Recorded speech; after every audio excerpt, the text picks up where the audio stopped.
Good morning प्रिय विद्यार्थी। कल हमने अपनी जो क्लास ली उसमें चूजे की भ्रूण बाह्यकलाओं के 3 टाइप को पढ़ा था। अपन 5 मिनट उसका रिवीजन कर लेते हैं कि अपन ने क्या क्या पढ़ा। देखिए भ्रूण बाह्यकलाएं क्या होती है, अपन ने इसके बारे में पढ़ा था। मैं आपको बार बार डेफिनेशन बता रहा हूँ क्योंकि डेफिनेशन सबसे बड़ी जरूरी होती है। चूजे की भ्रूण बाह्यकलाएं क्या होती है? देखिए भ्रूण बाह्यकलाएं क्या होती है? वे कलाएं जो स्वयं देह निर्माण में, वे कलाएं जो स्वयं देह निर्माण में भाग नहीं लेती, अर्थात शरीर के निर्माण में भाग नहीं लेती, लेकिन पोषण कह दो, श्वसन कह दो, उत्सर्जन में क्या करती है, सहायता करती है। अब देखिए अपने कोर्स में क्या है, 2 प्रकार के टॉपिक थे। पहला है भ्रूण बाह्यकलाएं और सेकेंड अपरा। अपन को पता है अपरा क्या है, स्तनधारियों को। अब अपना आता है कि भ्रूण बाह्यकलाएं अपन को किसके रेफरेंस से पढ़ना है, तो अपन को भ्रूण बाह्यकलाएं रेफरेंस से पढ़ना है चूजे की। अब देखिए मुर्गी का जो चूजा होता है उसमें 4 प्रकार की भ्रूण बाह्यकलाएं होती है। सबसे पहले पित्तक कोश, सेकंड एम्ब्रियन, थर्ड कोरियन, चौथा एलेंटेस। सबसे पहले पित्तक कोश क्या होता है? देखिए पित्तक कोश का निर्माण स्प्लैंक्लोफ्लूइड स्तर से होता है और ये स्तर क्या करता है, पित्तक कोश के चारों ओर क्या करेगा, एक आवरण का निर्माण करता है, कोश का निर्माण करना, जिसको क्या कहते हैं, पित्तक कोश कहते हैं। और ये चल के आगे क्या करेगा, आहार नाल का निर्माण करता है। आहार नाल के निर्माण में 3 क्षेत्र का निर्माण करता है, अग्रांतर, मध्यांतर और पश्चांतर। अग्रांतर और पश्चांतर वृद्धि करेंगे, मध्यांतर क्या हो जाएगा, संकीर्ण हो जाएगा। इसके बाद मध्यांतर क्या करेगा, अपने पित्तक कोश से पित्तक ग्रंथि द्वारा जुड़ा रहता है। अब पित्तक ग्रंथि में क्या होता है, विशेष प्रकार पित्तक ग्रंथि के अंदर जो होता है धमनियां और सिराएं पाई जाती है, जो क्या करती है, पित्तक कोश से प्राप्त करके क्या करती है, भ्रूण तक पहुंचाने का कार्य करती है। अब जो पित्तक है वो क्या होता है, एक गाढ़ा पदार्थ होता है, इसलिए विशेष प्रकार की कोशिकाएं पाई जाती है जो पित्तक को क्या करती है, विशेष पाचक एंजाइम का श्रावण करती है, जिससे पित्तक पिघल जाता है, घुल जाता है, तरल बन जाता है और भ्रूण उसको प्राप्त कर लेता है। ये तो क्या था अपना पैराडाइम का पित्तक। सेकंड पढ़ा आपने कल पढ़ा था एम्नियन और कोरियन। सोमेटोप्लूरिस्टर जो होता है वो क्या करता है, 2 प्रकार के आवरण का निर्माण करता है, एक तो कहलाता है एम्नियन, एक कहलाता है कोरियन। एम्नियन का निर्माण क्या होता है, भ्रूण के चारों ओर सर्वप्रथम एम्नियन वलन का निर्माण होता है, या शीर्ष वलन कहते हैं। ये वलन क्या करता है, भ्रूण को चारों ओर से घेरता हुआ धीरे धीरे क्या करता है, पीछे की ओर वृद्धि करता है। अर्थात इसका जो भाग है शीर्ष वलन है, ये आगे से क्या करेगा, पीछे की ओर वृद्धि करेगा। लेकिन इसके साथ में एक पूंछ वलन बनता है, वो क्या करता है, पीछे से आगे की ओर, अर्थात 2 आवरण बन रहे हैं। एक आवरण को क्या कर रहा है, पीछे से आगे से पीछे की ओर, दूसरा क्या है, पीछे से आगे की ओर। और सोमेटोप्लूर होता है वो 2 परतों से मिलकर बनी होती है। बाहरी परत होती है कोरियन, भीतरी परत क्या होती है, एम्नियन। कोरियन के बाहर की ओर क्या होती है, बाह्य चरम, भीतर की ओर क्या होती है, मध्य जनिस्तर। और एम्नियन के बाहर की ओर होगी मध्य जनिस्तर, भीतर की ओर क्या होती है, बाह्य चरम। ये अपन पढ़ चुके हैं। इसके बाद आता है एम्नियन कोरियन के कार्य को हमने पढ़े थे। एम्नियन का कार्य क्या होता है, सबसे पहले क्या होता है, एम्नियन में क्या होता है, तरल पदार्थ भरा रहता है। अब तरल पदार्थ भरा रहता है वो कैसा दिखाई देता है, एक तालाब की तरह दिखाई देता है। एक तालाब का फायदा क्या है कि भ्रूण को सूखने से हमेशा ये बचाने का कार्य कर रहा है, जो पढ़ चुके। दूसरा, भ्रूण जब भी जो भी तरल हिल रहा है तो भ्रूण क्या करता है, सामान्य आघातों से भी बचता है। तो इस दूसरा जो कार्य क्या होता है, सामान्य आघातों से बचाना। चूंकि एम्नियन की बाहर की ओर क्या है, कोरियन की, इसीलिए कोरियन क्या कर रही है, एक अति आवश्यक जो सुरक्षात्मक परत का निर्माण करती है। अर्थात एम्नियन जो है वो भ्रूण की सुरक्षा कर रहा है, लेकिन कोरियन भी क्या करती है, इसकी सहायक सुरक्षा का कार्य करती है। इसके साथ में एलेंटाइन जो आज हम पढ़ेंगे उसकी वृद्धि के लिए भी क्या होता है, कोरियन आवश्यक स्तर क्या कराता है, उपलब्ध कराता है। ये हमने कल पढ़ लिया। अब आता है हमारा नेक्स्ट जो चौथा टाइप है इस भ्रूण बाह्यकलाओं का, चूजे की भ्रूण बाह्यकलाओं का जो चौथा टॉपिक आ रहा है, लास्ट आ रहा है, वो आ रहा है एलेंटाइन। एलेंटाइन होता है, देखिए जितने भी 3 स्तर पढ़े उनका जो निर्माण होता है वो भ्रूण बाह्य क्षेत्र से होता है, जबकि एलेंटाइन्स का निर्माण होता है वो भ्रूणीय क्षेत्र से होता है। अर्थात भ्रूणीय क्षेत्र से क्या होता है, एलेंटाइन्स का निर्माण होता है। अब उष्मायन के तीसरे दिन पश्च आंत्र से एक नाल के रूप में एलेंटाइन्स विकसित होती है। अर्थात एलेंटाइन्स क्या होता है, एक नाल के रूप में क्या होती है, विकसित होती है। पश्च आंत्र के भाग से एक नाल के रूप में कब होती है, उष्मायन के तीसरे दिन ये विकसित होती है। अब विकास के समय इसका समीपस्थ भाग अर्थात इसके दो सिरे होते हैं, एक तो होता है इसका समीपस्थ भाग, एक होता है इसका दूरस्थ भाग। अब विकास के समय समीपस्थ भाग होगा वो तो क्या होगा, भ्रूणीय क्षेत्र है उससे संपर्क में रहेगा, जबकि जो दूरस्थ भाग है वो भ्रूण बाह्य क्षेत्र विभेद हुआ है उसमें क्या करेगा, प्रवेश करेगा। अर्थात जब भी विकास करता है इसके दो क्षेत्र होते हैं, एक समीपस्थ क्षेत्र होता है वो भ्रूणीय क्षेत्र के संपर्क में रहेगा, जबकि बाह्य क्षेत्र है वो क्या करेगा, देह के संपर्क में रहेगा। इसका समीपस्थ भाग, इसका जो समीपस्थ बिल्कुल नजदीक भाग है वो संकरा और पित्तक ग्रंथ के समांतर अर्थात पित्तक जो ग्रंथ है उसके समांतर होता है।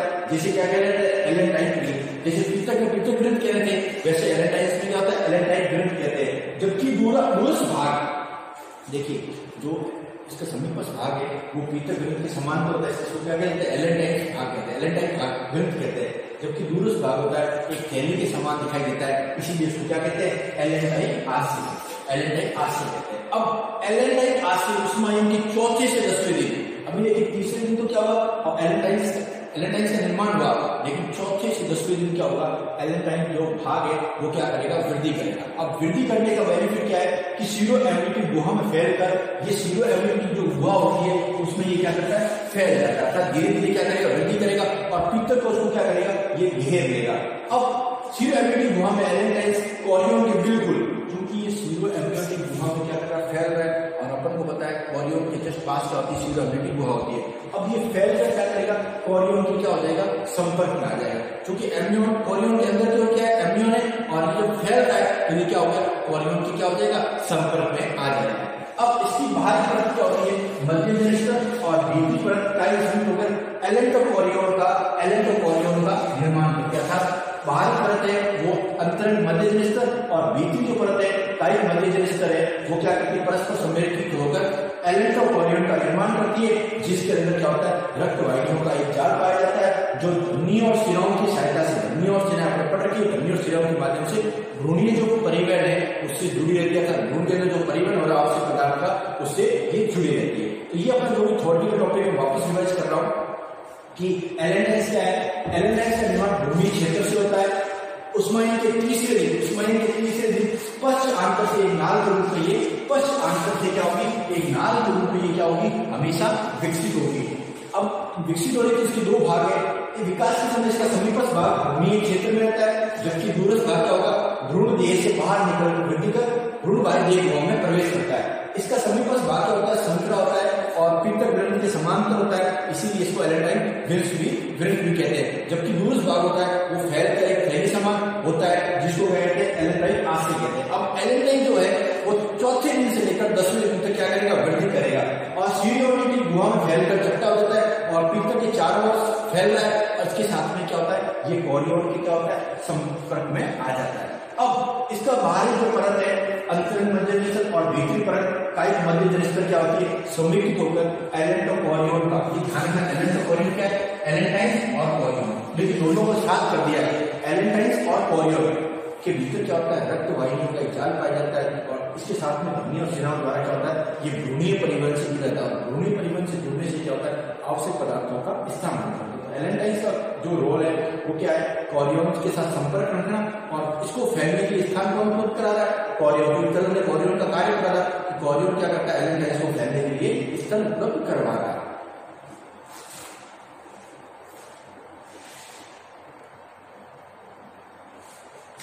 देखिए आगे का जो है वो एलेंटाइन क्या करता है, एलेंटोनिक कॉरियोनिक परिसंचरण भ्रूण के रुधिर के, देखिए एलेंटोकॉरियोनिक परिसंचरण जो हमने बताया ध्वनि और शिराएं, वो भ्रूण के रुधिर के ऑक्सीकरण का क्या कर रहा है, कार्य कर रहा है, रुधिर को क्या कर रहा है, ऑक्सीकृत कर रहा है।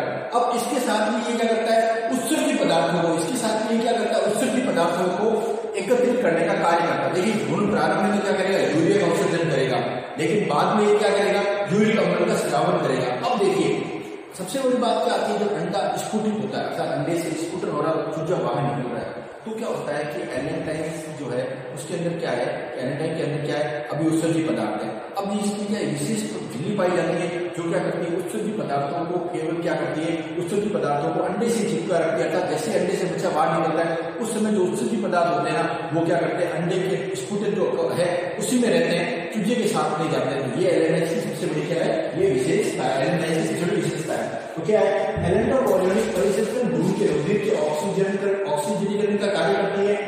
इसके साथ ही उत्सर्जी अंगों से आने वाले उत्सर्जी पदार्थों के संग्रहण का भी क्या कर रही है, कार्य कर रही है। भ्रूण प्रारंभ में यूरिया उत्सर्जित कर रहा है, मैंने बता दिया पहले, भ्रूण प्रारंभ में क्या करता है, यूरिया उत्सर्जित करता है, बाद में क्या करता है, यूरिक अम्ल का उत्सर्जन करता है। अंडे के स्फुटन के समय एलेंटाइन ग्रंथ क्या होगा, एलेंटाइन ग्रंथ क्या हो जाएगा, टूट जाएगा। टूटने का मतलब क्या, एलेंटाइन का जुलूस भाग इसमें एकत्रित उत्सर्जित पदार्थों के साथ, उसमें जुलूस भाग होता है, उत्सर्जित पदार्थों जो है उसको संकुचित झिल्ली के माध्यम से क्या करता है, उसके अंडे के जो कवच है उसके अंदर ही रखता है, जिससे क्या होता है, उत्सर्जित पदार्थ होते हैं वो चूजे के साथ नहीं जाते। तो अपन ने ये देखा एलेंटाइन का सबसे बड़ा विशेषता क्या है कि एलेंटाइन के अगर मैं चारों की अगर कॉमन तुलना करूं, तो चारों की अगर मैं कॉमन तुलना करूं भ्रूण बायोलॉजी में, तो मैं कह सकता हूँ पीतक कोश का कार्य क्या है, पीतक को सुरक्षित रखना, और जब भी इस पीतक की आवश्यकता हो तो वो क्या करेगा, इसको भ्रूण तक पहुंचाएगा। एमनियन का कार्य क्या है, अगर एमनियन की बात करूं तो एमनियन का मुख्य कार्य क्या है, इसमें एक तरल पदार्थ भरा है जो क्या करता है, भ्रूण को सामान्य आघातों से बचाता है और उसको सूखने से बचा रहा है। कोरियन क्या कर रहा है, एमनियन को एक सुरक्षात्मक पदार्थ और प्रदान कर रहा है और एलेंटाइन को वृद्धि प्रदान कर रहा है। अब एलेंटाइन से कार्य क्या है, पहला रुधिर को ऑक्सीजनीकरण करना, अतः ऑक्सीजनीकरण करता है। दूसरा क्या करता है, जो उत्सर्जित जो पदार्थ होते हैं उसको संग्रह का भी कार्य करता है, और उसके साथ ही क्या है, अंडे का स्फुटन होता है, अर्थात अंडे के स्फुटन से उत्सर्जित पदार्थ क्या हो रहा है, क्या वो चूजे के साथ नहीं जाए, इसलिए ये इसमें झिल्ली पाई जाती है, उस भाग में वो करती है जो उत्सर्जित पदार्थ है उसको क्या कर रही है कि टूटा हुआ अंडा उसी से रखने का कार्य करती है। तो ये थे एलेंटाइन्स के बारे में। अब हम लास्ट करते हैं एलेंटाइन्स के कार्य, जिसमें हमने बेसिक बता दिया कि ये डायग्राम सामान्य द्वारा, जिसमें सबसे बाहर क्या है, जो है वो क्या कहलाता है, ये अंड आवरण है जो कैल्शियम कार्बन बना हुआ है, एल्ब्यूमिन, इसके पश्चात एल्ब्यूमिन है, कोरियन सबसे बाहर, उसके अंदर एलेंटाइन, एमनियन कैविटी और एक्स्ट्रा एम्ब्रियोनिक सिलोम। इसके साथ में हमारा एलेंटाइन जो टॉपिक था वो लगभग हो गया। अब हमारे लास्ट टॉपिक बाकी रहा इसमें चूजे के अंदर, वो रहा है एलेंटाइन के कार्य। अब हम लिखते हैं कार्य।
हमारा नेक्स्ट टॉपिक है वो है एमनियन के कार्य। देखिए एमनियन का दो कार्य है।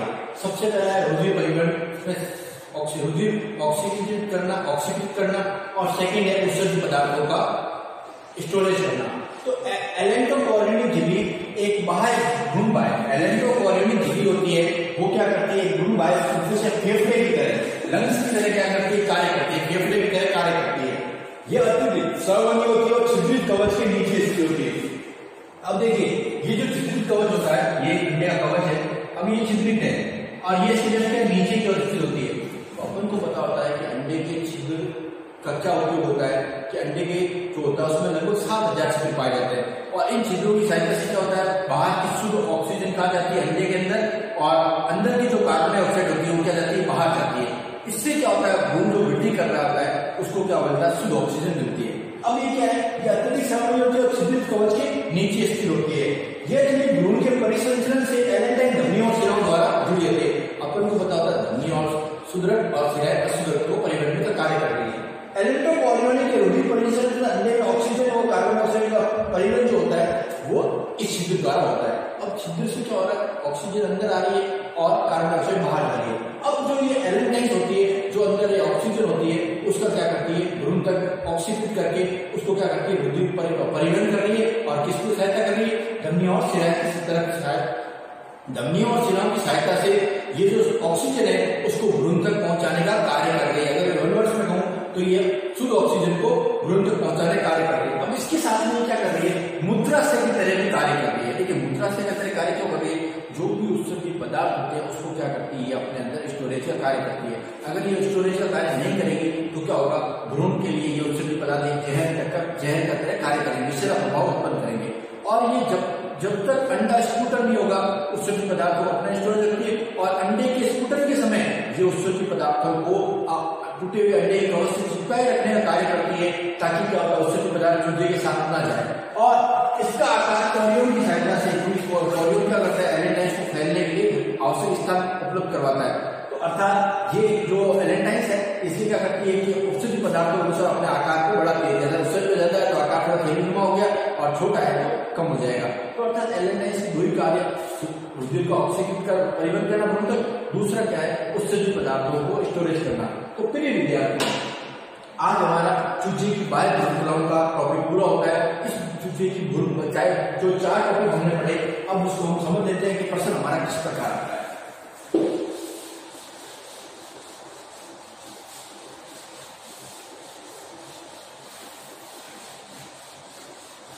लेकिन प्रिय विद्यार्थियों, अभी तक हमारे जो बीएससी के एग्जाम में जो प्रश्न आए हैं वो किस प्रकार आए, हम प्रश्नों को समझ लेते हैं। सबसे पहला आता है कि चूजे में कितने प्रकार की बाह्य भ्रूण कलाएं पाई जाती है, विस्तार पूर्वक समझाओ।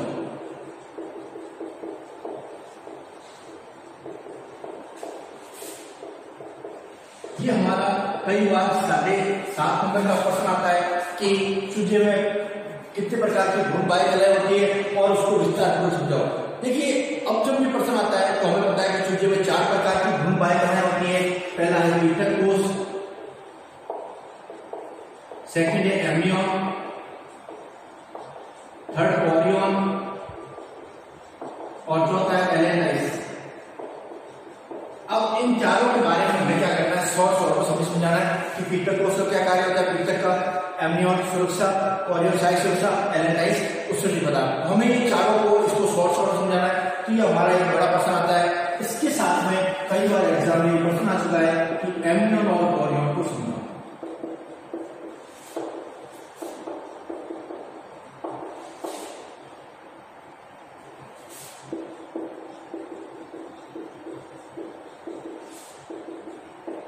ये 3.5 का एक प्रश्न आ चुका है कि एम्नियन और कॉरियोन को बताइए। तो एम्नियन और कॉरियोन में क्या है, पता क्या है, एम्नियन क्या होता है और कॉरियोन क्या होता है, उस पर एक शॉर्ट क्वेश्चन है। इसमें अपन को सिर्फ 2 ही भ्रूण बाह्य कलाएं बतानी है, जिसमें कौन कौन सी, एम्नियन और कॉरियोन। तो हमारा दूसरा जो प्रश्न है, कई बार पहला प्रश्न आता है, दूसरा जो प्रश्न है, तीसरा प्रश्न आया था कि निम्न पर टिप्पणी लिखिए।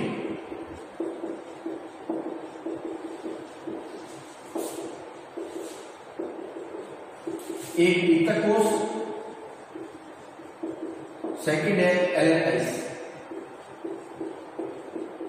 अब देखिए ये तीसरा प्रश्न है जो हमारे एग्जाम में जितने भी प्रश्न आता है कि पहला तो चूजे में कितने प्रकार के शब्द समझाओ, एम्नियन कॉरियोन पे लीजिए और पीतक कोष और एलेंटाइन्स। और जो चौथा आया है वो 1 नंबर का प्रश्न आता है कि भ्रूण बाह्य कलाएं क्या।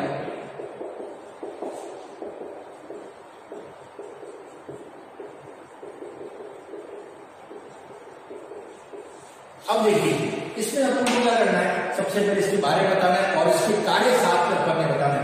तो मैं वापस रिवाइज करा देता हूँ, 2 मिनट के अंदर अपना ये लास्ट टॉपिक पूरा हो चुका है। भ्रूण बाह्य कलाएं क्या होती है, वे कलाएं जो क्या होती है देह निर्माण में भाग नहीं लेती, लेकिन आवश्यक जो है सहायता जैसे पोषण, उत्सर्जन, श्वसन आदि में क्या करती है, सहायता करती है। तो जिनमें कितनी भ्रूण बाह्य कलाएं होती है, 4 होती है, पित्तक, एमनियन, कोरियन और एलेंटाइस।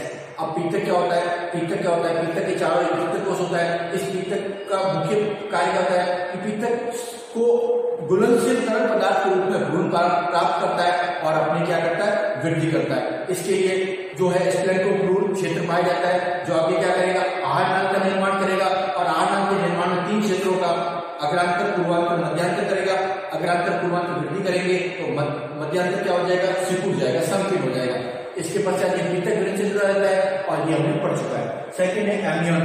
एमनियोटिक शीर्ष वलन होता है जो क्या करता है, एमनियोटिक, और एक पूंछ वलन होता है जो क्या शीर्ष वलन आगे से पीछे की ओर, पूंछ वलन पीछे से आगे की ओर वृद्धि करता है और पार्श्व वलन क्या करता है, तीनों जहां लेंगे सोमेटोफोर क्या होगा, 2 भागों में टूट जाती है। बाहरी भाग कोरियन कहलाएगा, भीतरी भाग क्या कहलाएगा, एमनियन। और इसके दोनों कार्य क्या है, एमनियन का कार्य क्या है, भ्रूण को सूखने से बचाना और एक अतिरिक्त सुरक्षा प्रदान करना। कोरियन क्या कर रहा है, एमनियन के साथ एक अतिरिक्त सुरक्षा प्रदान कर रहा है। फिर आता है एलेंटाइस। एलेंटाइस का मुख्य कार्य क्या है, उत्सर्जित पदार्थ को संग्रह करना और उद्भिद को ऑक्सीजन करके भ्रूण तक पहुंचाना। अब उत्सर्जित पदार्थ को संग्रहित क्यों कर रहा है, क्योंकि ये विषैले पदार्थ जो भी है वो भ्रूण तक ना पहुंचे। तो 4 तरह के प्रश्न आए हुए हैं। इसके बाद आता है एमनियन और कोरियन फर्टिलिटी। 3.5 का प्रश्न है, एमनियन और कोरियन के बारे में अपन समझाना है। और कई बार ये प्रश्न आता है लिंग फर्टिलिटी, पित्तक कोष या एलेंटाइस। तो अपन देख चुके हैं ये प्रश्न जो भी चारों ये अल्टरनेट चलते हैं, कई बार एक साथ आते हैं, कई बार टुकड़ों में आते हैं। तो आज जो हमारा टॉपिक था ये पूरा हुआ। अब हम जो नेक्स्ट टॉपिक स्टार्ट करेंगे वो करेंगे आंवल या प्लेसेंटा। आंवल या अपरा क्या होती है उसके बारे में हम चर्चा करेंगे।